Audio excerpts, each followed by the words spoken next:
दोस्तों ट्रेन की side lower seat यानी कि साइड लोअर बर्थ पर सफर करने वाले आरएसी यात्रियों के लिए एक ऐसी बड़ी गुड न्यूज निकल के सामने आ गई है जिसके बारे में जानने के बाद उनको काफी ज्यादा अच्छा लगने वाला है। बेसिकली दोस्तों अब इंडियन रेलवे के तरफ से एक ऐसी इंपॉर्टेंट जानकारी दी गई है जिसमें यह बताया गया कि ट्रेन में सफर करने वाले जो आरएसी वाले यात्री होते हैं यानी कि जो यात्री आरएसी टिकट लेकर ट्रेन में सफर करते हैं उन यात्रियों को भी दोस्तों एक ऐसी सुविधा दी जाएगी जिसको लेकर काफी ज्यादा कंप्लेंट देखने को मिल रही है। अब सीधे सीधे अगर बात करें इस सुविधा के बारे में जो कि आरएसी टिकट वाले यात्रियों को ट्रेन में दी जाएगी, तो जैसा कि दोस्तों हम जानते हैं कि ट्रेन में जो साइड लोअर बर्थ होता है उस सीट पर दो यात्री एक साथ सफर करते हैं और ये दोनों यात्री आरएसी टिकट वाले होते हैं। लेकिन जैसा कि दोस्तों हम जानते हैं कि जो ट्रेन में एसी वाले कोच होते हैं उन एसी वाले कोच में यात्रियों को दिया जाता है बेड रोल। लेकिन दोस्तों अब कुछ दिनों से रेलवे को ऐसी शिकायतें आ रही थी जहां पर ये देखने को मिल रहा था कि आरएसी वाले यात्रियों को एक बेड रोल दिया जा रहा था, ना कि दो बेड रोल। यानी कि जैसा कि मैंने आपको बताया कि दो आरएसी टिकट वाले यात्री एक सीट पर सफर करते हैं। इसी कारण कुछ कंप्लेंट ऐसी आ रही थी जहां पर दो आरएसी वाले यात्रियों को सिंगल बेड रोल दे दिया गया, यानी कि एक ही बेड रोल दे दिया गया।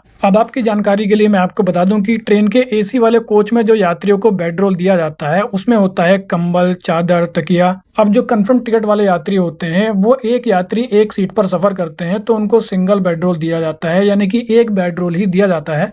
लेकिन जब बात होती है आरएसी वाले यात्रियों के लिए, तो जैसा कि मैंने आपको बताया कि दो आरएसी वाले यात्री एक सीट पर सफर करते हैं, लेकिन दोस्तों रेलवे का नियम ये कहता है कि दो आरएसी वाले यात्रियों को भी अलग अलग बेड रोल दिया जाना चाहिए। लेकिन इसके बाद भी कुछ ऐसी कंप्लेंट आ रही थी जहां पर दो आरएसी वाले यात्रियों को एक ही बेड रोल दिया गया। लेकिन दोस्तों अब इस प्रकार की कंप्लेंट को देखने के बाद रेलवे बोर्ड के द्वारा साफ साफ ये निर्देश दे दिया गया है कि एसी चेयर कार कोच को छोड़कर बाकी के जो एसी वाले कोच है उसमें सफर करने वाले जो आरएसी वाले यात्री हैं उनको एक एक बेड रोल दिया जाएगा। और रेलवे बोर्ड के द्वारा इस आदेश को तुरंत लागू करने के लिए बोला गया है। और रेलवे बोर्ड के द्वारा ये जो निर्देश दिया गया है इसके बाद आरएसी वाले यात्रियों को जो कंफ्यूजन रहती थी वो भी दूर हो जाएगी, क्योंकि खास तौर से ये बताया गया है कि कई कंप्लेंट ऐसी देखने को मिली जहाँ पर किसी यात्री को तकिया नहीं मिला, किसी यात्री को कंबल नहीं दिया गया। यानी कि दोस्तों कुल मिलाकर अब हम बोल सकते हैं कि एसी वाले कोच में सफर करने वाले हर आरएसी वाले यात्रियों को पूरी सुविधा दी जाएगी, यानी कि बेड रोल दिया जाएगा। और मान लीजिए कि अगर आप आरएसी टिकट लेकर एसी वाले कोच में सफर करते हैं और आपको बेड रोल नहीं दिया जाता है तो उसकी कंप्लेंट भी आप कर सकते हो। तो वेल दोस्तों इस वीडियो में इतना ही। I hope you like the video. तो फिर मिलेंगे अगली वीडियो में, जब तक के लिए जय हिंद।